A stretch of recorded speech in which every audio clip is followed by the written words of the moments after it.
আমেরিকায় উত্তাল পরিস্থিতি। লাখো মানুষ রাস্তায় নেমে একই দাবি তুলছে, ডোনাল্ড ট্রাম্পকে পদ ছাড়তে হবে। কিন্তু হঠাৎ কেন এমন ক্ষোভ? কি ঘটেছে যুক্তরাষ্ট্রে?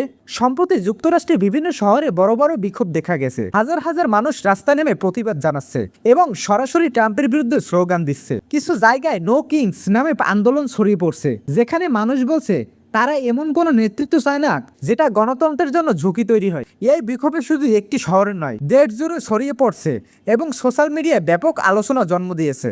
বিশ্লেষকদের মতো এই ক্ষোভের পিছনে রয়েছে বিভিন্ন কারণ: রাজনৈতিক সিদ্ধান্ত নিয়ে অসন্তোষ, ইমিগ্রেশন ইস্যু, আন্তর্জাতিক উত্তেজনা। সব মিলিয়ে মানুষের মধ্যে এক ধরনের অস্থিরতা তৈরি হয়েছে।